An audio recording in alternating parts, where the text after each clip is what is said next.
Buenas tardes a todos. Vamos a tener hoy una conversación dentro del Club H, que sabéis que venimos desarrollando entrevistas y conversaciones con personas siempre interesantes. Vamos a tener una conversación hoy con Ignasi Fernández Nespleda, que es un buen amigo, es colaborador de FIDE, es magistrado de lo mercantil en Barcelona y además es sobre todo una persona, yo creo, muy inteligente. Así que, Ignasi, buenas tardes. Buenas tardes. Sí, Muchas gracias por tus palabras bastante inmerecidas. Bueno, vamos a charlar sobre varias cosas. Bueno, Ignasi es magistrado del mercantil, pero es un magistrado atípico, porque tú trabajaste en el sector privado, en la banca, durante mucho tiempo, y antes como abogado, ¿no? Antes de iniciarte en la Caixa, ¿no? Como abogado también. ¿Por qué diste este paso? Esto es raro, porque normalmente yo conozco muy pocos jueces que trabajando en el sector privado desde el principio hayan ingresado en la carrera judicial, porque además quiero decir que lo hiciste en un momento de ascenso en tu carrera profesional, ¿no? Decir, ¿no? Sí, el motivo fue, bueno, el proceso no era Caixa, era Cataluña Caixa, perdón, que fue y entonces en los procesos de reestructuración del banco, en el impasse de la adquisición por parte de BBVA, yo había hecho alguna formación para el Consejo General del Poder Judicial y allí, en un café de desayuno, pues se me abrió la luz, me dijeron, pues te podías presentar al cuarto turno y tal. Y como en ese momento pues tenía un impasse que tampoco sabía muy bien cómo acabaría todo, por dónde iría todo, que finalmente fue muy bien, porque me incorporé a la asesoría jurídica de BBVA, pero en ese impasse empecé el proceso del cuarto turno. Entonces, cuando ya finalmente concluyó con éxito, me encontré con la tesitura de un proyecto que me gustaba, en BBV, que estaba muy a gusto, con un gran equipo, pero a la vez una oportunidad que me pasaba por delante que difícilmente se podía volver a repetir, mientras que la vía inversa es más fácil que se pueda producir. Y entonces, pues, lo cogí. Te quería preguntar, en el BBVA tú desarrollabas funciones de gestión, ¿no? Dirigías un equipo de abogados, ¿no? Sí, y en Cataluña Caixa también. Y en la Caixa también, ¿no? Sí. Bien. ¿Has notado mucha diferencia en lo que es la gestión del trabajo diario entre la administración y el sector privado o no? Sí, mucho. Cuéntanoslo. La administración de justicia tiene un problema en todas sus escalas profesionales. Pero si vamos a la funcionarial, la primera problema que tiene en la gestión es la falta de incentivos positivos y negativos. No hay herramientas de gestión del personal. La gestión del personal funcionario de la Administración de Justicia funciona por el carisma que puedan tener determinadas personas de la unidad judicial, sea el letrado de Administración de Justicia, sea el juez, ese carisma personal que pueda hacer o arrastrar una determinada motivación, porque no existen incentivos positivos, no existen premios, primas, bonus por un juzgado que funcione bien, que dé una alta calidad de prestación de servicio, pero tampoco existen incentivos negativos, expedientes disciplinarios que permitan apartar a aquellas personas que no están cumpliendo ni tan siquiera el sueldo que se están ganando.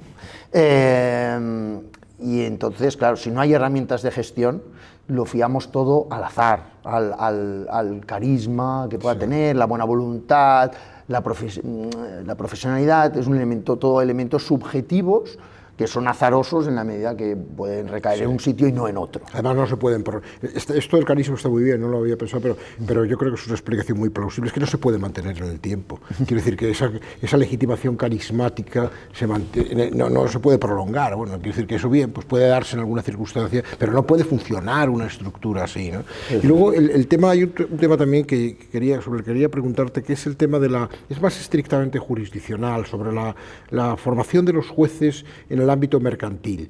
La impresión que yo tengo, que también he estado años en el sector privado, es que el derecho mercantil tradicional se ha transformado profundamente y tiene un componente económico decisivo, incluso financiero. Y tengo la impresión de que la formación de los jueces no alcanza ese nivel, o por lo menos no profundiza suficientemente. No sé qué impresión tienes tú de esto. Yo creo que tenemos grandes jueces y magistrados en lo mercantil. Eso, por descontado, es así. Pero el sistema no favorece ni incentiva que en la carrera judicial existan profesionales especializados. En lo mercantil se da la suerte que sí que se ha establecido una especialidad, lo cual ya hace un filtro de acceso, pero el problema lo tenemos de formación de base de acceso a la carrera judicial. Sin desmerecer para nada el conocimiento teórico y puro de la ley, como es la oposición, de cantar temas, memorística, desde luego en un ámbito como es en el ámbito mercantil, que está íntimamente ligado al funcionamiento económico de las empresas, el conocer la praxis profesional, los intereses que están en juego, creo que son elementos que necesitan de una formación no meramente teórica. Y no tengo claro que esa formación, tengo claro que no existe esa formación, pero no existe en toda la carrera judicial. El sistema exige para los abogados una profesionalidad y una especialización muy grande. Para el derecho farmacéutico hay gente que se forma solo para conocer derecho farmacéutico. Y aquí estamos diciendo que una persona recién salida de la escuela judicial, porque ha habido una vacante y se tiene que rellenar con un primer destino, en expectativa de destino, puede acabar recayendo, como ha pasado, en un juzgado mercantil, resolviendo temas complejísimos. Y al final, los déficits de formación los estamos supliendo con aquella famosa frase de, bueno, pero cabrá recurso contra su decisión. Sí, pero esa falta de fiabilidad que el sistema le da a los jueces, la suple con una sobregarantía. Y entonces tenemos más jueces para revisar aquellas decisiones de aquellos jueces de los que no nos fiamos, porque claro, pueden hacer un estropicio. Y entonces vamos así haciendo una institución ineficiente, desde luego económicamente muy ineficiente, pero funcionalmente también muy ineficiente. Yo creo que la formación de jueces y magistrados se tiene que repensar desde el inicio, levantando la cabeza y mirando qué hay a nuestro alrededor, en los países que nos rodean. Si tú crees que quizá el acceso... El otro día leí una cosa sobre Suecia, es decir, el acceso a la función pública en un país como Suecia, hay un catedrático español que ha hecho ahí, y la verdad es que se hace mediante entrevistas de selección de personal como sucede en el sector privado, ¿no? Con un currículum y con... No, este sistema de oposiciones que es tan latino, tan español, ¿tú serías partidario de incentivar más una manera alternativa de...? El miedo que se cierne sobre el sistema siempre es el mismo. Si se da elementos subjetivos en la evaluación, puede haber intentos políticos de controlar qué personas acceden o no. Y entonces, en esa malentendida meritocracia, entienden que un ejercicio teórico memorístico en el que un tribunal puede tener una hoja y repasar si es dicho exactamente la misma letra, pues es un sistema objetivo que hace que esa persona entre sin ningún interés espurio por parte de nadie. Ya, eso lo garantizamos, pero lo que no garantizamos es la calidad de esa persona ejerciendo esa función. Por tanto, yo creo que existen sistemas combinados que permiten, por ejemplo, teniendo que tener acreditada una determinada experiencia profesional, una determinada carrera profesional. Podríamos ver muchos sistemas, desde sistemas también de becarios que dieran asistencia a la función jurisdiccional. Hay muchos sistemas. Exacto, pero lo que se pretende vacunar, de decir, no, con un sistema estrictamente memorístico y tal, nos garantizamos que quien entre, no existen influencias externas que puedan hacer entrar este otro. Bueno, muy bien. Es muy pobre hacer recaer en todo la formación de todo el sistema judicial en intentar salvar este punto, que es salvable por muchos otros métodos. Sí, te quería preguntar, porque precisamente una de las lacras que yo creo que arrastra la justicia española es el estigma o la sombra de la politización. Esto es, en mi vuelta a la carrera judicial también es una cosa que he percibido, ¿no? Es decir, esta idea de que los jueces están alineados políticamente, o deberían estarlo, las asociaciones son correas de transmisión de los intereses o de las ideologías o de la visión del mundo de los partidos políticos. ¿Tú crees que el sistema de elección parlamentario que hay en este momento y que se cuestiona del Consejo General del Poder Judicial favorece esto o no? ¿O crees que...? Porque yo veo que en Estados Unidos, por ejemplo, los magistrados vitalicios del Tribunal Supremo los designa el presidente y no por eso están alineados con la ideología del partido político del presidente. Sucede en la High Court británica. Quiere decir que no, el Parlamento interviene en estas cosas y no se producen estos alineamientos políticos. No sé, ¿a qué obedece esto en España? Porque es que hay un grado de politización verdaderamente exagerado, ¿no? A ver, en España hay 5.000 jueces y magistrados dictando sentencias cada día y de muchas materias. Al PP lo han condenado estando él en el gobierno, y al PSOE por la trama Gürtel, y al PSOE lo han condenado estando en el gobierno por la trama de los ERES. Quiere decir que a todos los condenan. Es decir, también hay un uso bastante instrumental del concepto de politización de la justicia por parte de quien esgrime la bandera de la injusticia. Me han hecho una injusticia. Bueno, quiere decir que has perdido el caso. Dicho esto, el sistema es francamente mejorable. La prueba es el bloqueo de 5 años y medio. Yo, donde he podido, he ofrecido hasta 2 fórmulas distintas que permitirían conjugar el espíritu que el Tribunal Constitucional, cuando evaluó la reforma de 1985 de Felipe González, y procuró esa no correa de transmisión entre los vocales del Consejo General del Poder Judicial y los partidos políticos, no existiera esa correlación, ese mandato directo, esa servitud a quien te ha nombrado, ¿no? Existen los mecanismos, los mecanismos para conseguir ese gran consenso. Desde la carrera judicial se ha mantenido, yo estoy en la Asociación de Francisco de Vitoria y es una de las que lo mantiene, que los 12 vocales judiciales los tienen que nombrar los jueces. Bueno, ese es un sistema, no digo que no, y puede ser útil, pero tampoco a priori, entendiendo lo que es la estructura de los poderes del Estado y que todos los poderes del Estado emanan del pueblo, esto de que los jueces escogen a los 12 jueces, bueno, ese es un sistema, pero teniendo en cuenta que sería la mayoría, 12 de 20,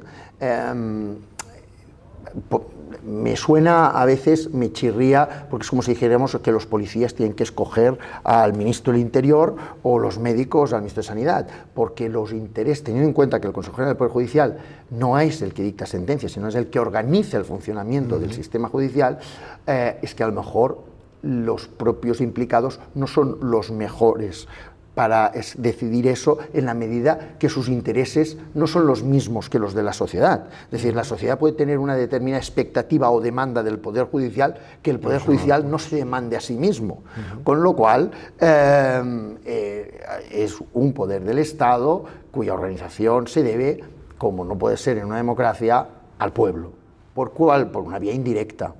Por tanto, la participación de las Cortes Generales es una participación necesaria.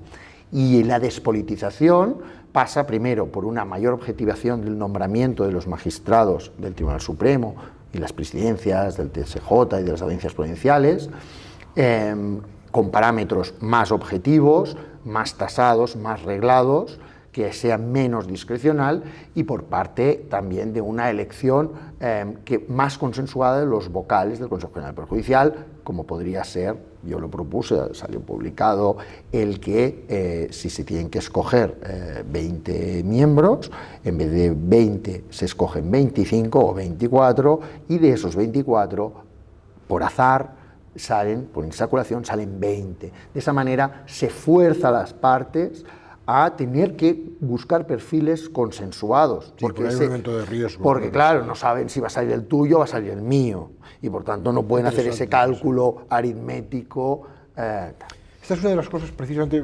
no lo había pensado, pero en relación con esto, una de las críticas que la izquierda tradicionalmente ha hecho a este sistema de designación puramente corporativista de los jueces es que la mayoría de la carrera judicial es muy conservadora. Y entonces, si se permitiera esa elección, saldría la cúpula del Poder Judicial o la organización política del Poder Judicial, que es el Consejo, no sería representativa de lo que es la sociedad española. Yo no me atrevo a comprar esta tesis de que sea conservadora, porque no lo sé. Lo que sí sé seguro es que no es representativa de la sociedad, no es estadísticamente representativo. Es decir, las personas que acceden a la carrera judicial como colectivo no son estadísticamente representativos del conjunto de la sociedad española, ni geográficamente, ni sociológicamente, que son personas normales y corrientes, por supuesto, de diferentes estratos sociales, desde luego, pero no son representativo, no hay una correlación representativa de la sociedad y por tanto ese riesgo está. Ahora, si esa no correlación tiende a la derecha o tiende a la izquierda, bueno, probablemente por un contexto histórico puede tender a un mayor conservadurismo, pero también se puede haber desdibujado a lo largo de 40 años de democracia. Es decir, se puede haber yo no estoy seguro para afirmar una cosa o la contraria. Lo que sí que estoy seguro es que no somos representativos de la sociedad, porque estadísticamente no puede ser así. Por mucho que nos sentamos que somos como cualquier otro. Claro que somos como cualquier otro de nuestra esfera en la que nos movemos, de nuestro microclima, pero no del clima general. Sí. Esto de los jueces conservadores es una cosa que yo también pongo un poco en entredicho, porque la verdad es que habría que definir, es decir, tengo claro lo que es una posición conservadora en el ámbito de la política, probablemente de la economía, pero no lo tengo claro en el ámbito de la administración, porque me he encontrado con jueces aparentemente conservadores que son extraordinariamente protectores del Estado.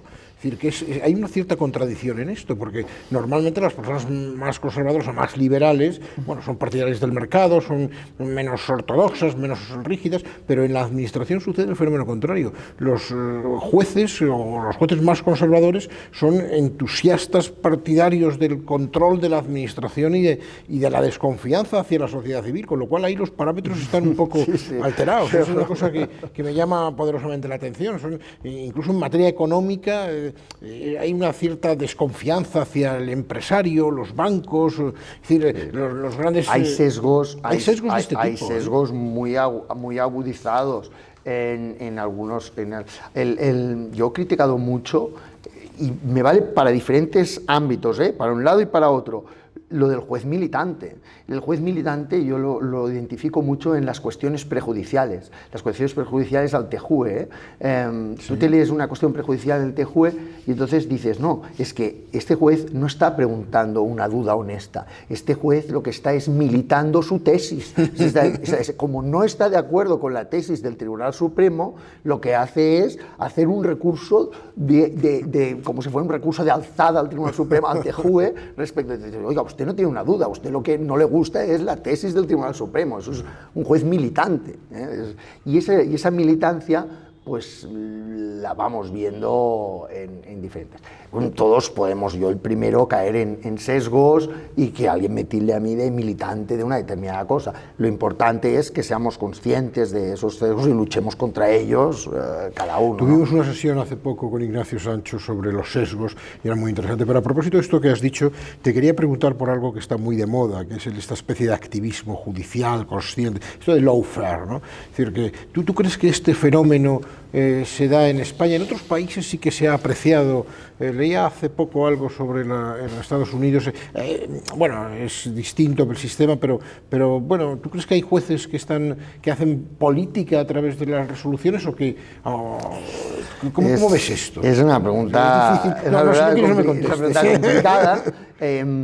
No, más que complicada, comprometida. Yo creo que yo creo mucho en el sistema. En eso quizás soy muy naif, pero yo creo mucho en el sistema y creo que el sistema tiene los mecanismos para corregirse. Yo siempre que he utilizado el sistema, hasta las últimas consecuencias, el sistema me ha respondido favorablemente. Creo que más que resoluciones judiciales, que puede haber resoluciones judiciales equivocadas, sí, que sean intencionadas y por tanto prevaricadoras, yo creo que no. Si alguien tiene elementos para probarlo, lo que tiene que hacer es accionarlos. Yo creo que se acciona poco. Si alguien mantiene una determinada tesis, la tiene que accionar e intentar probar. Y luego está el sistema de recursos para resolver. ¿Qué ha existido fuera de la judicatura, pero cercana o haciendo uso de la judicatura, el ejercicio de acciones penales espurias para conseguir simplemente un titular y eso ya hacer un desgaste político, sí. Y creo que eso ha pasado en todos los sentidos, quizá más últimamente en un determinado sentido, pero eso ha pasado. Eso ha pasado, acciones judiciales sin ningún recorrido, a las que se sabe que no hay ningún recorrido, pero en cambio, bueno, pues como la justicia es lenta, farragosa, no da los tiempos de respuesta que son necesarios. Sí. Dice, bueno, la pena de banquillo ya se ha gastado, ya ha cumplido su finalidad. A mí me hace mucha gracia porque, y eso lo digo abiertamente, hay mucha gente en la carrera judicial que les hablas de lawfare y les coge urticaria. Y esas mismas personas son los primeros que cuando dices, bueno, pero para eso está, hablas de otro caso, y dices, bueno, pero para eso están los recursos, para eso está tal, desacreditan el sistema, es decir, dejan de creer en el sistema y dicen, bueno, eso, ya veremos qué va a resolver. Por ejemplo, el Tribunal Constitucional, ¿no? Yo creo en el Tribunal Constitucional. Es que el Tribunal Constitucional cumple su papel. Es que lo que no entiendo es un juez que dice, no, esto es así. Y dice, bueno, es que esto es inconstitucional. Bueno, si es inconstitucional, plantea una cuestión de inconstitucionalidad y el Tribunal Constitucional resuelve. Es que el Tribunal Constitucional... No sé qué. Bueno, es que el Tribunal Constitucional, si partes de eso, luego no me vas a poder... que está manipulado, luego no vas a poder tú rebatir que alguien diga que tú estás manipulado o que el de al lado está manipulado. O creemos en el sistema o no creemos en el sistema. Es decir, nuestra arquitectura institucional nos la hemos dado en que el Tribunal Constitucional no es un tribunal jurisdiccional ordinario y por tanto se nombra por las Cortes Generales y por el Gobierno y por el Consejo General del Poder Judicial en los términos que viene nombrado y ellos pues resuelven y creemos en el sistema y le damos la confianza y ya está, o crees en el sistema o no crees en el sistema. Si te sitúas fuera, te sitúas para todo, pero lo que no podemos hacer es de decir, sí, ha dicho lawfare, pero en cambio eso sí que es lawfare. Lo comparto plenamente, Ignasi. Te quería preguntar, tú ejerces la jurisdicción en Cataluña, además eres catalán y además, hablas catalán también. Sí. Te quería preguntar... Y no solo en la intimidad. Seguro. Te quería preguntar por Cataluña y por, ¿cómo ves? Yo ahora he vuelto a Madrid, pero he vivido en Cataluña 2 años y yo soy un enamorado de Cataluña, te lo he dicho muchas veces, pero sí que he visto que cierto declive, cierta decadencia económica en Cataluña. No sé si es... yo no creo que sea por el proceso, exclusivamente por el problema independentista o la cuestión independentista, yo creo que hay otros factores. ¿Tú cómo ves, cómo ves en primer lugar el ejercicio de la jurisdicción en Cataluña, ¿no?